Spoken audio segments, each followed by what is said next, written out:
Morning my children, my self Rajendra Sharma. मैं आपके सामने संस्कृत विषय के व्याकरण का टॉपिक वर्ण विचार पढ़ाने के लिए उपस्थित हूँ। यह प्रकरण कक्षा 6 एंड 7, क्लास 6 एंड 7 दोनों के सिलेबस में दिया गया है। अतः इस टॉपिक को दोनों कक्षाओं के बच्चे एक ही वीडियो से पढ़ सकते हैं। तो चलिए स्टार्ट करते हैं वर्ण विचार पढ़ना।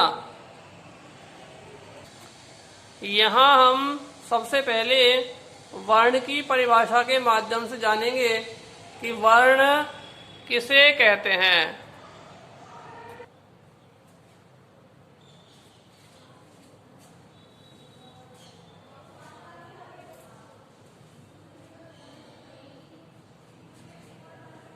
आइए बच्चों, हम क्लास 6 और 7 दोनों के टॉपिक वर्ण विचार के बारे में पढ़ते हैं। सबसे पहले वर्ण विचार की परिभाषा देखते हैं। वर्ण की परिभाषा क्या होती है?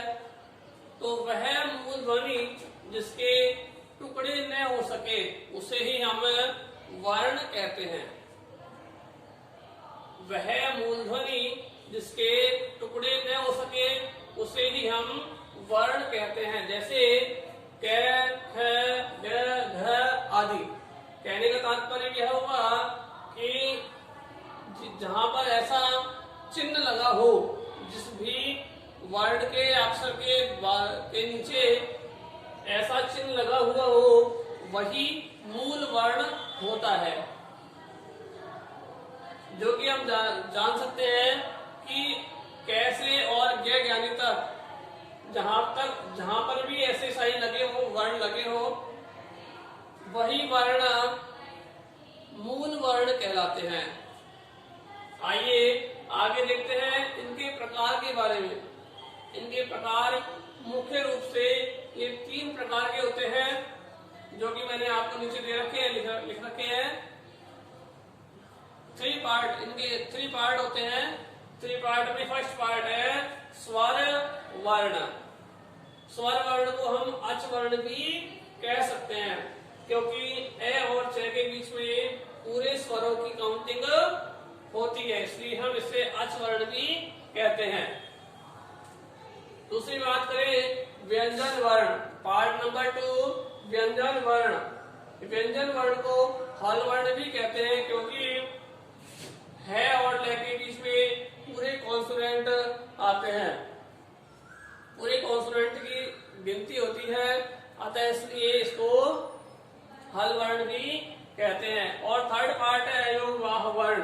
अयोगवाह वर्ण का मतलब हुआ जिस वर्ण का उच्चारण किसी स्वर के बाद होता है, वोवल्स के बाद होता है, उसे हम अयोगवाह वर्ण कहते हैं। जैसे हमने यहाँ समझा रखा है ए और ए के ऊपर अनुस्वार दे रखा है और यहाँ विसर्ग लगा हुआ है, तो यही क्या है? अयोगवाह वर्ण। आगे पढ़ते हैं, देखिए स्वर वर्ण की परिभाषा। वे वर्ण जिनके उच्चारण में किसी अन्य वर्ण की सहायता नहीं लेनी पड़ती है, उन्हें कहते हैं हम स्वर वर्ण। एक तरह से कह सकते हैं कि स्वर हमेशा स्वतंत्र होते हैं, उनको जो का त्यों बोला जाता है। पूरे वोवल्स हैं, उन वोवल्स को जो का त्यों स्वतंत्र रूप से बोला जाता है, ना उनमें कुछ मिलाया जाता है, ना कुछ उनमें से हटाया जाता है।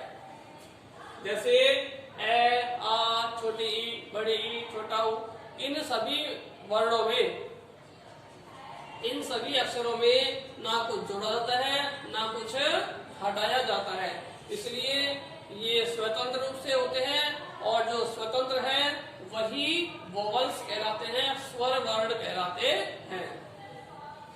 स्वर वर्णों की संख्या 13 मानी गई है। स्वर वर्णों की संख्या 13 है, जो कि आपके सामने यहाँ लिखी हुई है। देखिए ए, आ, छोटी ई, बड़ी ई, छोटा ऊ, बड़ा ऊ, ऋषि। ऋषि भी 2 प्रकार से है, छोटी और बड़ी। छोटी ऋषि बड़ी ऋषि, ली, ए, आई, ओ, औ। ये सब 13 वोवल्स है। काउंटिंग में देखते हैं 1 2 3 4 5 6 7 8 9 10 11 12 एंड 13। ये वोवल्स की जानकारी मैंने आपको दी है। यहाँ कॉन्सोनेंट यानी व्यंजन की जानकारी हम सीखेंगे। वे वर्ण जिनके उच्चारण में किसी स्वर की सहायता लेनी पड़ती है।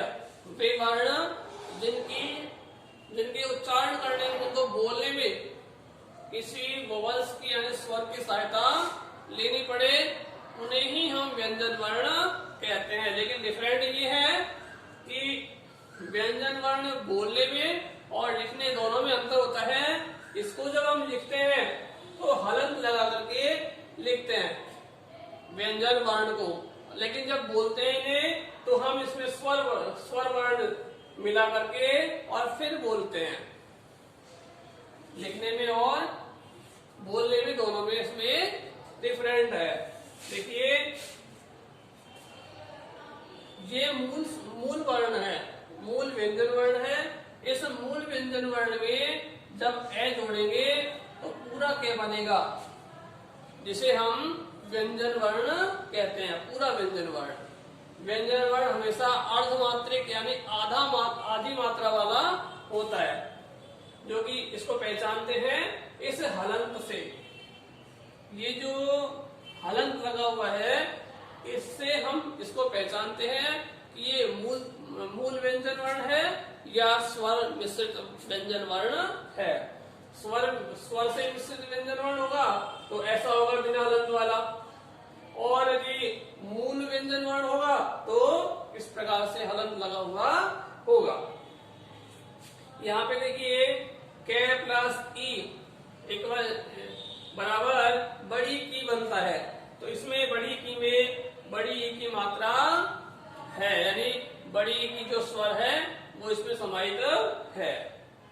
इसलिए हम कह सकते हैं कि व्यंजन वर्ण बोला अलग होता है और लिखने में अलग होता है। तीसरा पार्ट है अयोगवाह वर्ण। इसको मैंने अभी समझाया, पहले वापस समझ लो। जिस वर्ण का उच्चारण किसी स्वर के बाद होता है उन्हें हम अयोगवाह वर्ण कहते हैं। अयोगवाह वर्ण 4 प्रकार के होते हैं मुख्य रूप से। पहला अनुस्वार, दूसरा विसर्ग, तीसरा जिह्वामूलीय और चौथा है उपध्मानीय वर्ण। अब ये उपध्मानीय और जिह्वामूलीय क्या है, तो इसको देखिए।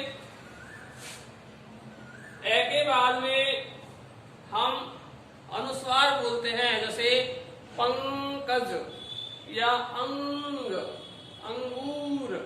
तो नासिका से जो वर्ण बोला जा रहा है वही क्या है, अनुस्वार है।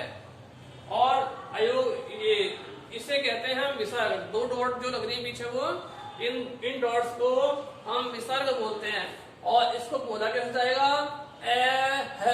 है की ध्वनि इसमें हम समाहित करनी पड़ती है हमें।